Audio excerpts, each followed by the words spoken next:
Now, the Three Martini Lunch with Greg Corombos and Jim Geraghty. And welcome, everyone, to the Wednesday edition of the Three Martini Lunch, along with Jim Geraghty of National Review. I'm Greg Corombos of Radio America. We have good, bad, and crazy martinis for conservatives today. The first and the last dealing with last night's presentations from President Trump, as well as the Democratic leaders, Nancy Pelosi and Chuck Schumer. And in the middle, we'll get to some very bad news on the Democratic side as well. Jim, let's start with our good martini. Last night was the speech. We're going to play a couple of clips here, and the audio doesn't quite do it justice. You had to see these things. You had the president behind the Oval Office desk, and then Chuck and Nancy were behind what seemed to be a fairly small podium stuck in the middle of a hallway somewhere with a group of American flags behind them. Here's a little bit of what President Trump had to say in specific response to recent Pelosi comments that the wall would be immoral on our southern border. Some have suggested a barrier is immoral. Then why do wealthy politicians build walls, fences, and gates around their homes? They don't build walls because they hate the people on the outside, but because they love the people on the inside. The only thing that is immoral is the politicians to do nothing and continue to allow more innocent people to be so horribly victimized. And then you've got Nancy Pelosi looking, and Chuck Schumer, both looking like they're making a hostage video. But here's a little bit of Nancy Pelosi. The fact is, on the very first day of this Congress, House Democrats passed Senate Republican legislation to reopen government and fund smart, effective border security solutions. But the president is rejecting these bipartisan bills which would reopen government over his obsession with forcing American taxpayers to waste billions of dollars on an expensive and ineffective wall, a wall he always promised Mexico would pay for. So all three of them, Chuck Schumer spoke later, were obviously reading. You could tell that they aren't the greatest presenters, but Trump at least had the better surroundings. He had the resolute desk. It was a tighter shot on him while Pelosi and Schumer had to share the stage. Chuck Schumer just had this dead stare while Nancy Pelosi was talking like he was either sick or mad. Some people on Twitter comparing it to coming home after curfew with your parents waiting up to scold you. Others had comparisons to the old American Gothic painting. So I thought overall Trump did pretty well. A lot of people think there wasn't anything new. I'm not sure exactly what they were waiting for. He did not call for a national emergency. He did call for a bipartisan meeting. The Democrats probably spent more time talking about ending the shutdown than what we should do on the southern border. But in the end, the optics were certainly better for the GOP. Yeah, I thought Trump was okay. I think the Trump of 2016 would have called the Trump of 2019 low energy. Somewhere Jeb Bush is chuckling. I wonder if the president was fighting a cold or something. Some people very much agreed with me. Some people griped, and I pointed out the president was really squinting with one eye. I was wondering if he had, I don't think he wears contacts or anything like that, but allergies or something like that. This was not Trump at his best. And you watch this. I thought this statement was fine. I think almost anything, maybe a little bit too brief. I think you could have done a little bit more to lay out how we got to this point. I definitely wanted to see a lot more supporting arguments of how border security and a border fence helps Customs and Border Protection do their job. I think there's very compelling testimony on that. The point is not to build the Great Wall of China. The point is to funnel illegal immigrants into smaller areas so that CBP has an easier time catching them. Didn't really get that. But then Chuck and Nancy go on, and man, from the very opening moment, it was this weird, awkward positioning. Look, we know it's very hard to give a response to the State of the Union. It's very hard to give a response to the president. We all remember Rubio and his water. Bobby Jindal was allegedly terrible. Generally giving an address into a camera with nobody listening is much tougher in a generic, hallway in Congress rather than from the Oval Office. The other thing which is worth noting, it's tougher when there's two of you. It's tougher when there's two of you and they only provided one podium. Nobody's really sure why that was. And the interesting thing is, Greg, if you and I, people don't realize we do this from separate locations almost every day. If you have two people and one person's speaking and the other person is not speaking, usually you'd think the person would look at the other one and, maybe nod, maybe react. We all kind of joke about how the awkward positions and faces of the vice president and Speaker pro tempore during the State of the Union addresses. You have to, but basically it was like Schumer just stood there blank-faced, and then Pelosi stood there blank-faced when each of the other one was talking. And it was weird, as if like they just were like two robots that hadn't been turned on yet. It was just very weird, awkward, just staring forward. I think it was Jeff Greenfield of ABC News, or formerly of ABC News. I'm not sure who he's with. Maybe he was CBS these days. He's been on network news for a long time. He called them embalmed. And Jeff Greenfield is not a hyperbolic, crazy bomb thrower, which I think indicates that the optics just were not great. And it's awkward, stiff. You're correct that it was, more of the same. I kind of wonder, though, that they talked a lot about the government shutdown. The question is going to be eventually, I think, to Democrats, how much wall are you really believing that no amount of wall funding at all is worth ending the government shutdown over? Right? That you're comfortably we're now entering week 3. TSA agents are talking about walking off the job. People are really starting to feel it and getting frustrated. You can't throw the president a bone, $5 billion, $2 billion, $1 billion. Put some number on the table. The Democrats' opening offer has been zero since the shutdown began, and the ending offer, the current offer, is zero since it began. I don't know. If you're a Democrat, I don't know if you look like, okay, we ended up really, our position was strengthened last night. As we talked yesterday, I think we would have, a lot of Democrats probably would have preferred to give that response rather than Chuck and Nancy, but Greg, I guess leadership has its privileges. That's true. What do you make of the fact that we're getting some Republican senators who are looking for an end to the shutdown more than a wall on the border? You got Susan Collins, who was never looking to dig in her heels, and then you've got Lisa Murkowski, now Cory Gardner, who's going to have a very tough fight for re-election in 2020. John Thune, obviously from a farm state in South Dakota, sees farmers perhaps suffering some impact here from the shutdown, and so the pressure seems to be building more on that side than the other side, I think. Yeah, I wonder that too. Look, both this is a game of chicken, and both sides are convinced the other side is going to flinch before the other one does. I am sure. I'm a little bit surprised to see congressional Republicans sweating the government shutdown, because I think everybody kind of knows this is a negotiation between congressional Democrats and President Trump. That right now, obviously Democrats control the House. Yes, Republicans control the Senate, but you can only pass something there with 60 because 40 can always filibuster. So it's a situation where there's a little bit of a stalemate. I think it's pretty clear most congressional Republicans would be perfectly happy to get the government reopened as quickly as possible. They very much would prefer wall funding. Some are stronger on that than others. But the general gist is, look, if Trump and congressional Republicans agree on an idea, we would have been out of this. We would have had a solution for this by now. Which, by the way, this is another chance to throw rocks at them over passing an omnibus about 8 months ago that did not include funding for the wall. It is a fair criticism to say, why didn't Republicans fund this when they had control of the House of Representatives? But this is where we are, and this is a situation where it's kind of hard for Democrats to say, we have nothing. We have no responsibility for this. Trump is being unreasonable. We have put this very reasonable offer of $0 on the table, and he just won't take it. All right, let's move on to our bad martini now. Taxes. We've heard now from a number of people that they think there should be much higher taxes. We heard on 60 Minutes from Alexandria Ocasio-Cortez that she wants 70% marginal tax rates for the highest income earners. Julian Castro's on board with that recently, trying to get attention for his presidential campaign. In fact, he even made mention that at one point in our history in the past century that 90% was the top tax rate, although there were a lot of ways to get around that then.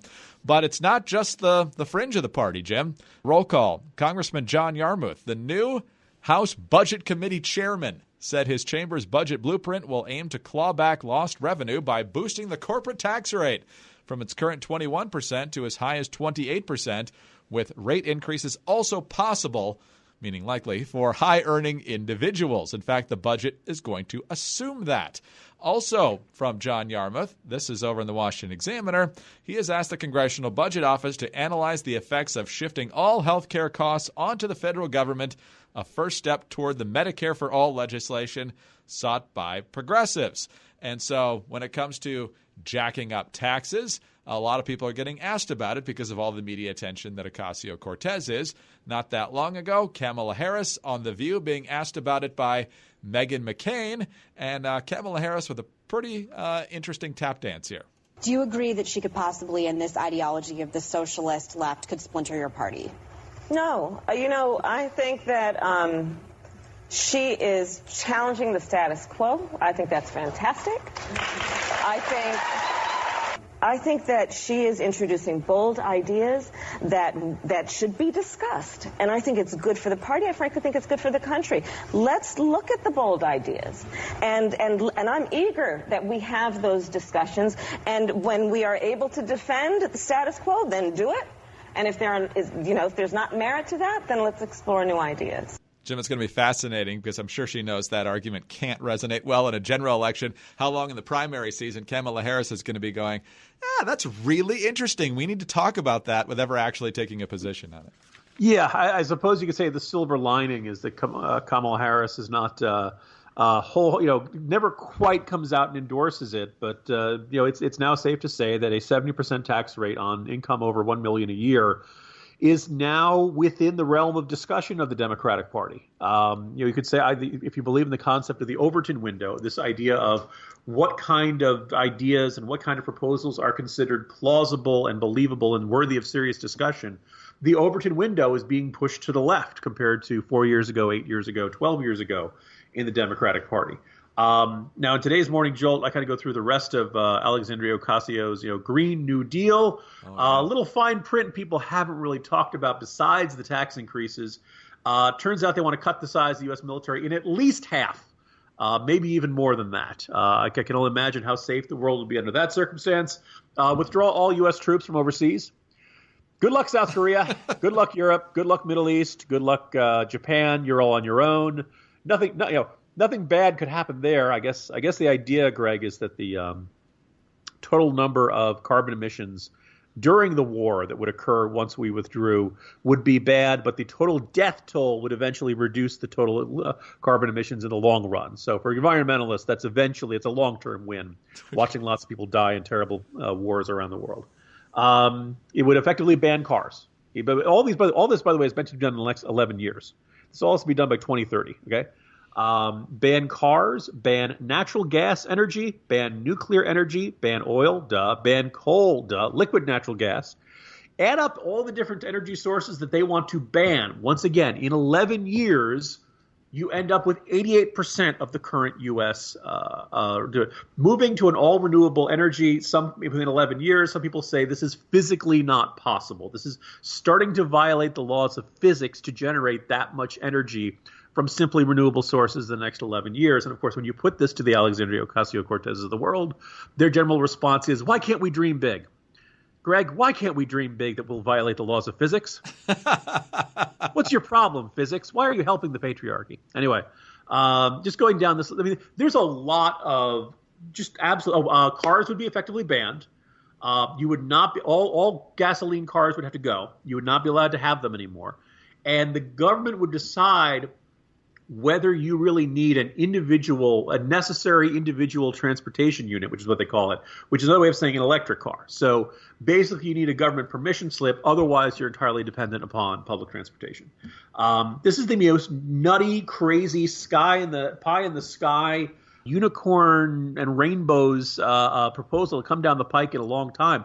And it's getting almost no real scrutiny. And what's kind of fascinating is the Democratic grassroots are so angry and so fired up that there's nobody, at least so far in the party, who's willing to say, hey, guys, this isn't going to work. We're not going to go to 100% renewables in 11 years. The American people are not going to accept a ban on cars. The American people are not going to support cutting the military budget being cut in half and withdrawing all U.S. troops. By the way, the plan for the Green New Deal is that the government would become, quote, the employer of last resort, meaning if you lose your job, unemployment benefits wouldn't be there anymore. You'd go to the government, and the government would tell you what kind of job to do. They say this can be done we could go to renewables in 10 years. The study, they cite a British study. You look closely at the British study. It says, our examples include China under Mao for the Great Leap Forward, and also Brazil under a military dictatorship. So, Greg, once you take out the democracy and representative government, this plan can really get moving. Well, first of all, Jim, I want to applaud you because, as you mentioned, very few people either have or even seem to have much interest in digging into the Green New Deal and figuring out what exactly is involved here. So good job reading it and reporting on it. And hopefully some eyebrows are being raised here. Mine certainly were when I read that in the Morning Jolt today.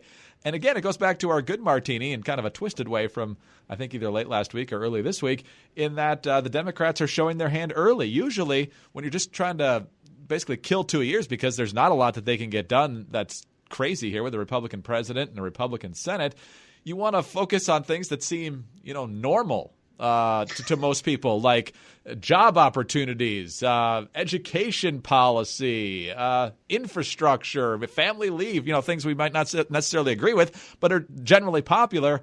Banning cars and things like that are not going to sit very well. So I don't think they're doing themselves a lot of favors here. And once millennials realize they're going to have to pay $25 to recharge their smartphones once we're rationing energy in 15 years here, I don't think they're going to like it very much.